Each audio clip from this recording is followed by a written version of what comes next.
Buongiorno a tutti. Allora, questo è un video che volevo fare già da qualche tempo e che solo adesso ho il tempo di registrare, ma i cui elementi li ho già introdotti nei video precedenti. Intanto premetto che ogni tanto devo fare una visita a qualche ospedale per farmi aprire in qualche punto, quindi ho subito un piccolo intervento e qui ci sono, diciamo così, qui c'è la prova dell'intervento svolto, una piccola cosa che mi terrà fermo solo per qualche giorno. Comunque, tornando a noi, oggi volevo presentarvi il progetto di cambiamento del mio modo di fare fotografia di paesaggio e di conseguenza anche di cambiamento della mia attrezzatura per ciò che riguarda il paesaggio sempre. Come detto, ho già introdotto qualche elemento di questa cosa nei video che ho pubblicato. Nei prossimi video che usciranno si continuerà questo discorso, ma adesso andremo un pochettino più nel dettaglio. Innanzitutto, in questo video non presenterò e non farò nessuna recensione dell'attrezzatura nuova che ho preso, magari ci sarà tempo per farlo in seguito. Volevo solo spiegare i ragionamenti che ci sono stati dietro al cambiamento e al passaggio dalla Fuji X-H1 e quindi al corredo Fuji al corredo OM System e in particolare la OM1 Mark II che è qui davanti. Allora, diciamo subito che io sono sempre stato molto contento delle mie fotocamere Fuji, del mio corredo Fuji, ho sempre trovato un corredo molto equilibrato, anche di qualità, con una resa dei colori e anche ottica eccellente, ben bilanciato nella scelta delle focali, ben bilanciato nella scelta delle caratteristiche, quindi con obiettivi stabilizzati, alcuni più luminosi, alcuni meno luminosi, a un prezzo diciamo molto accessibile un po' a tutti, e quindi è un corredo che ho costruito nel tempo e che comprendeva appunto obiettivi macro, obiettivi zoom e obiettivi fissi, con anche due fotocamere che sono qui, la X-T20, una macchina un po' più compatta, è stata la prima macchina che ho preso, molto leggera e molto compatta, e poi la X-H1 che, pur avendo lo stesso sensore ma un processore un po' più avanzato, però mi ha consentito di avere una macchina tropicalizzata e col sensore stabilizzato. Chiaramente queste due macchine sono abbastanza datate, perché questa è del 2017 e questa è del 2018, ma comunque io mi sono sempre trovato bene, anche perché sfruttando il fatto che avevano lo stesso sensore, lo stesso processore, la stessa ergonomia, non avevo bisogno, diciamo così, di nient'altro. A un certo punto però, data l'età, dato anche il peso che mi portavo sempre di più, perché poi ho aggiunto il drone, poi ho aggiunto l'attrezzatura personale, il vestiario, le mie escursioni si sono fatte un po' più impegnative, sentivo proprio il peso di tutta questa attrezzatura e soprattutto anche la complessità in certe situazioni, no? Quindi di dover sempre tirare fuori il cavalletto, di dover utilizzare i filtri qualora io volessi dei tempi di scatto un po' più lenti. In più ho sentito l'esigenza di voler fare un salto qualitativo nello scatto delle foto, cioè di ottenere foto un po' più nitide con obiettivi un po' più definiti. Quindi il mio primo approccio è stato quello di prendere il 18-135, il mio fidatissimo 18-135, e di sostituirlo con un 16-50 f2.8, in quanto la focale 16-50 era quella che utilizzavo di più, comprando un obiettivo di cui è appena uscita da poco la nuova versione, quindi un po' più leggero e un po' più compatto, e quindi mi avrebbe, diciamo così, quasi a parità di peso, però dato una qualità in più nello scatto delle fotografie. E questa era la mia idea di base. Dopodiché, guardando anche altri fotografi che usavano casualmente OM System, ho visto due cose. La prima è che ottenevano delle foto veramente molto belle per il mio gusto, molto pulite, molto nitide, molto digitali, tra virgolette, che sono quelle che preferisco. In più, queste macchine consentivano di avere un processo produttivo un po' più semplice, in quanto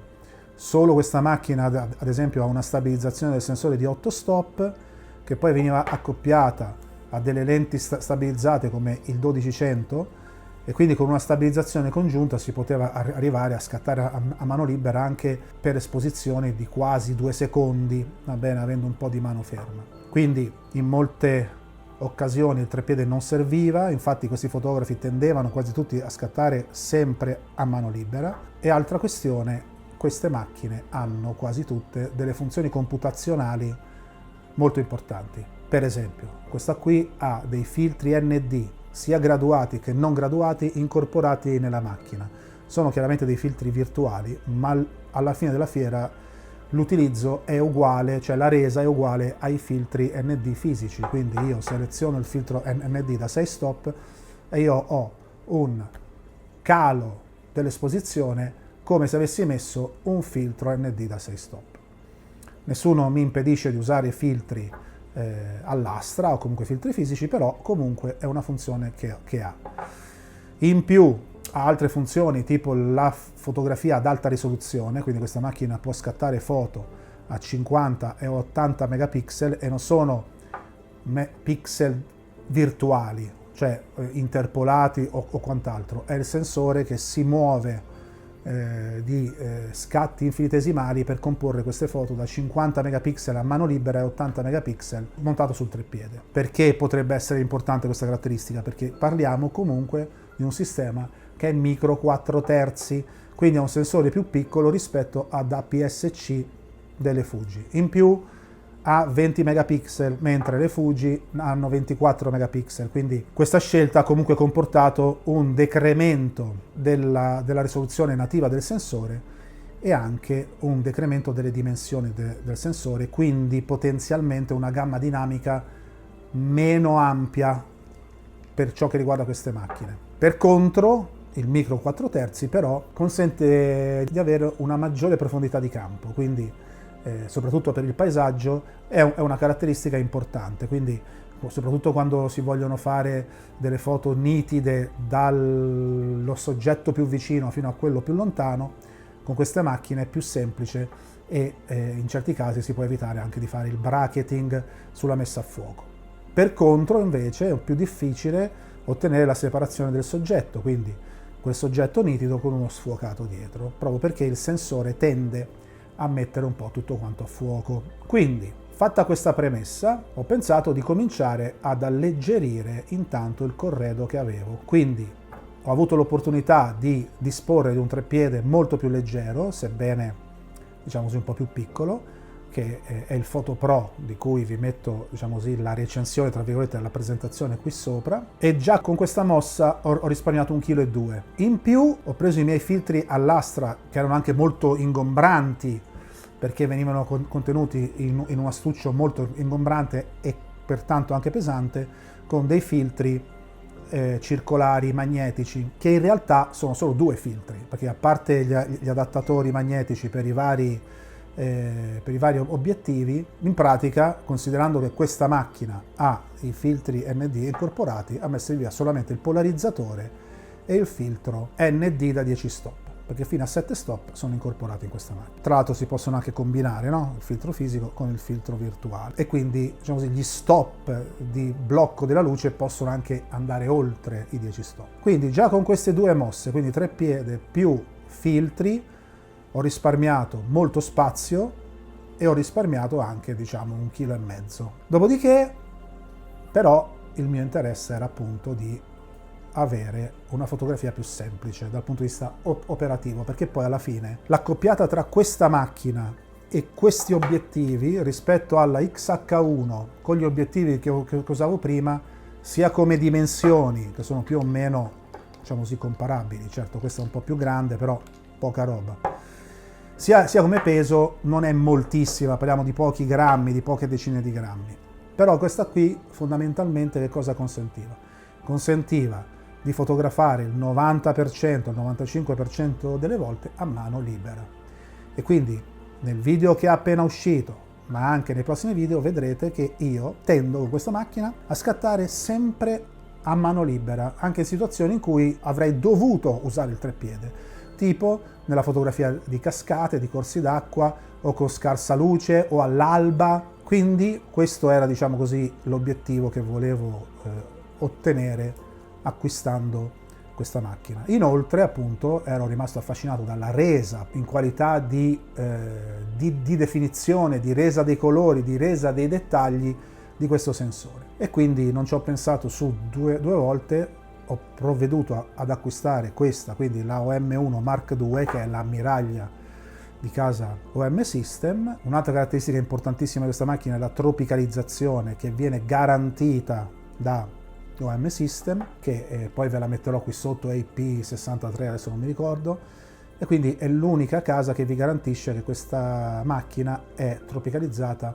secondo quelle specifiche. Questa qui è tropicalizzata, ma Fuji non vi dice tropicalizzata per che cosa, non vi dà uno standard, vi dice solamente che è resistente alla polvere e agli schizzi, fine. Quindi diciamo che anche per chi va all'esterno potrebbe essere una caratteristica che potrebbe fare la differenza. Ora, come voi sapete, in tutti i video che ho girato in questi 3 anni, fondamentalmente gli obiettivi primari per la mia fotografia di paesaggio sono stati il 10-24, quindi lo zoom grandangolare, eccolo qui,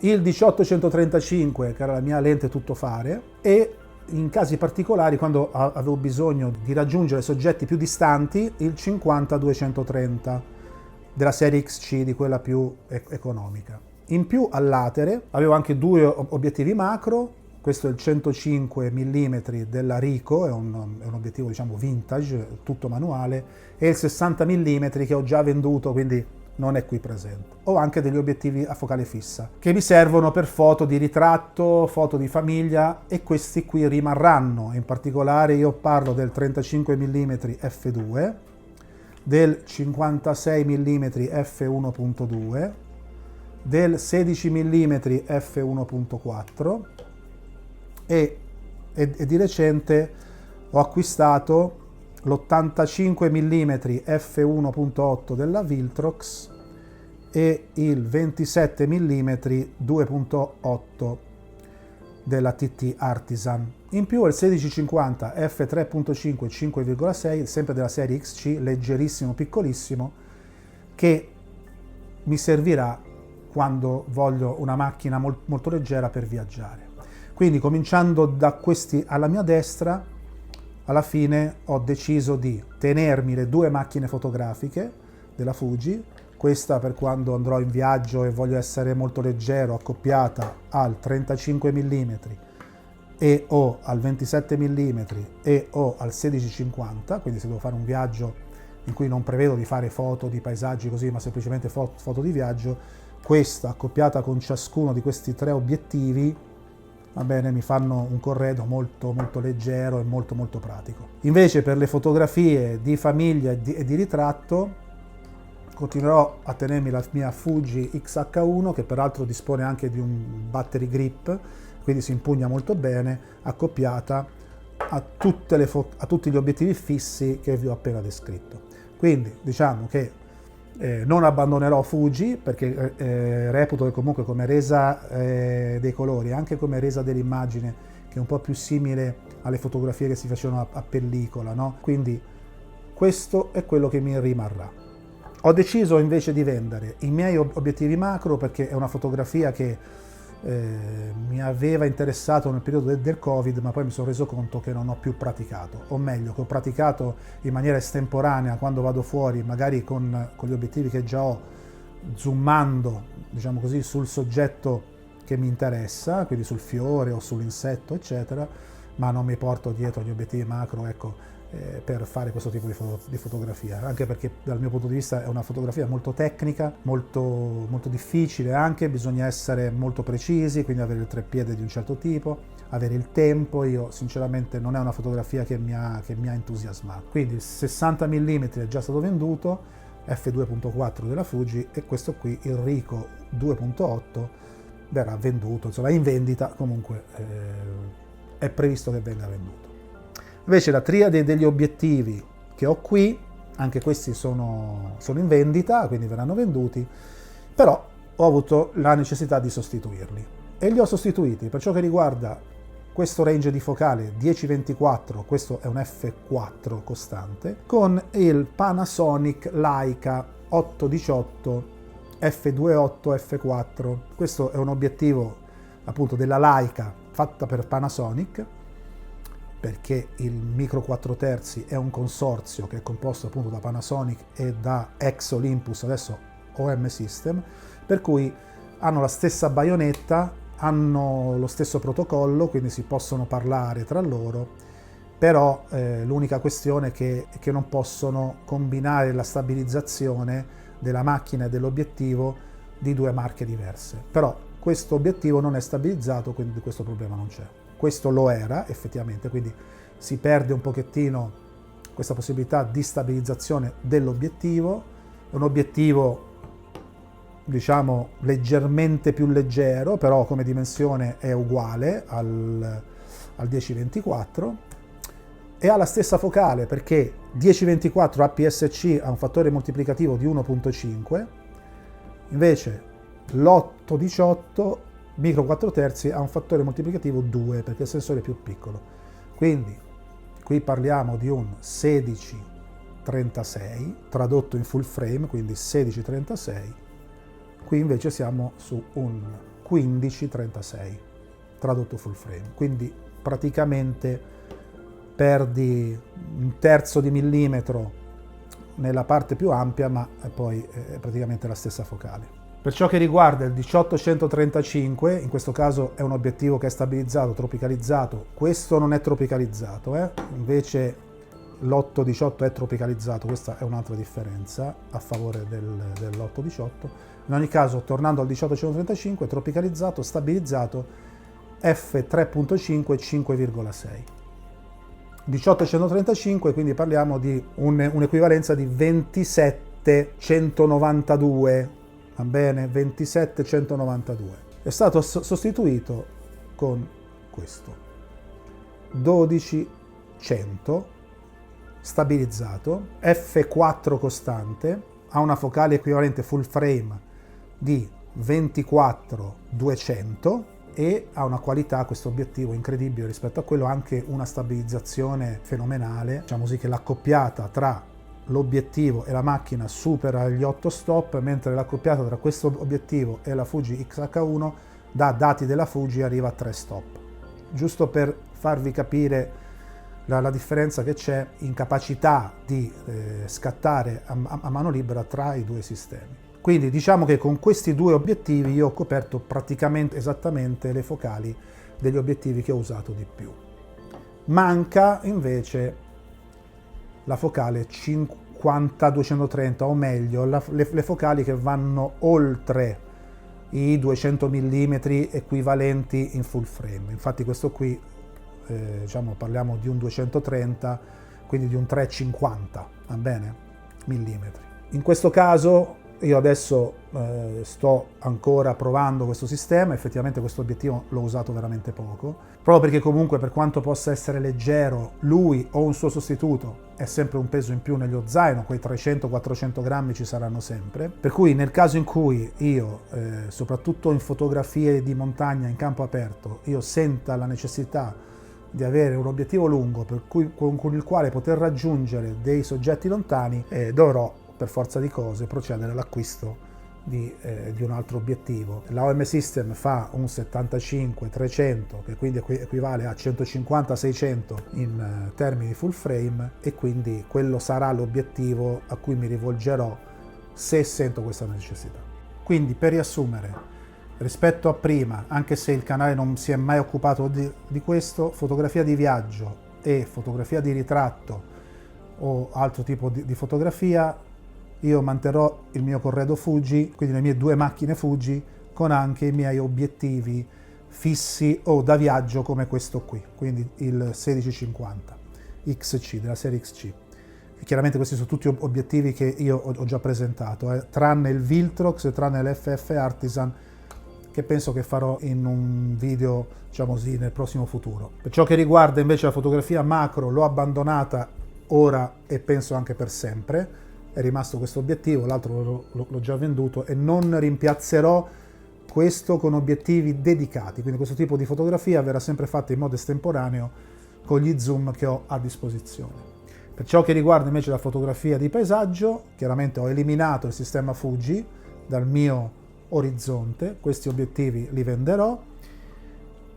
Gli obiettivi che ho usato di gran lunga più di tutti, quindi il 10-24 e il 18-135, sono stati sostituiti con il 8-18 e 12-100, che hanno le stesse focali, però questi obiettivi effettivamente sono più luminosi, perché per esempio questo è un f2.8 f4, invece questo è un f4 fisso, quindi questo consente, diciamo così, alle focali più ampie una luminosità maggiore. Questo invece è un f3.5.5.6, mentre questo è un f4 fisso. Quindi questi due sono stati sostituiti in pieno con questi, e poi per focali superiori ai 100 mm, micro 4 terzi, quindi 200 mm full frame, vedrò cosa fare, ma il candidato è un 75-300, quindi 8-18, 12-100, 75-300, a meno che non cambi idea. La macchina fotografica, eccola qui, per cui non c'è stato guadagno di peso sostanziale per ciò che riguarda il sistema fotografico in sé. Come dimensioni c'è stato un leggero guadagno, ma avendo, diciamo così, questa attrezzatura nello zaino non mi peserà molto. Il prossimo passo però sarà quello di integrare gli zaini che di solito ho, che sono della serie Shimoda, poi adesso anche quelli li presenterò in un futuro, di un sistema per portarmi la fotocamera, diciamo così, sempre pronta sul davanti, va bene? Con una borsa particolare, quindi avere una macchina che è un po' più piccola, perché in effetti, sebbene il peso sia simile, però la macchina fotografica in sé per sé ha delle dimensioni leggermente inferiori, va bene?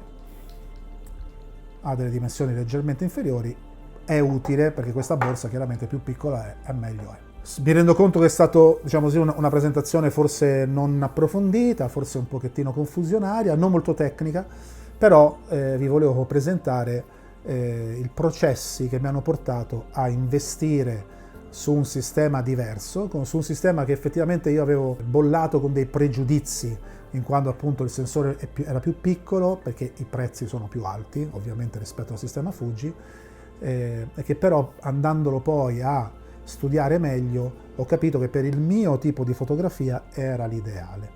Quindi sono molto soddisfatto per il momento. Devo chiaramente imparare a usarlo, perché ecco, un'arma vincente del sistema Fuji rispetto a questo è l'ergonomia, in quanto i comandi qui sono molto più semplici, sono tutti quanti su ghiere, gli obiettivi hanno la ghiera dei diaframmi, il menu, diciamo così, io ero più abituato ai menu della Fuji, qui invece le ghiere sono le classiche ghiere da macchina digitale, si fa tutto tramite menu.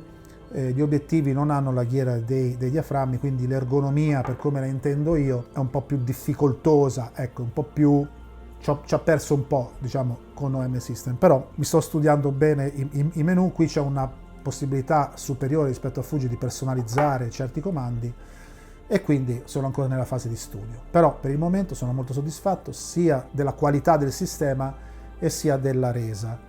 In più ho ottenuto quello che volevo, sia di avere una fotografia più semplice, più immediata, che mi desse più tempo per dedicarmi allo scatto rispetto alla preparazione dello scatto, e soprattutto che mi consentisse di risparmiare spazio nello zaino e soprattutto peso. Vi posso dire così che nelle ultime uscite il treppiede, anche quello piccolo, non l'ho proprio portato, va bene, quindi sono andato in giro senza treppiede, cosa che mi è successa una sola volta alla Solfatara di Pomezia, perché proprio per il treppiede me l'ero scordato e mi sono sentito perso, va bene, non avendo il treppiede. Invece in questo caso proprio volontariamente, volutamente l'ho lasciato a casa e ho apprezzato la libertà con cui ho fatto le mie fotografie. Quindi se avete delle domande, a me fa molto piacere se me ne fate, così mi date l'opportunità o di rispondervi o di studiare meglio. Se vi piace il video, quindi mettete un like, mi fa molto piacere. Se vi piace quello che faccio, iscrivetevi al canale e ci vediamo nei prossimi video per continuare questo discorso. Grazie e alla prossima.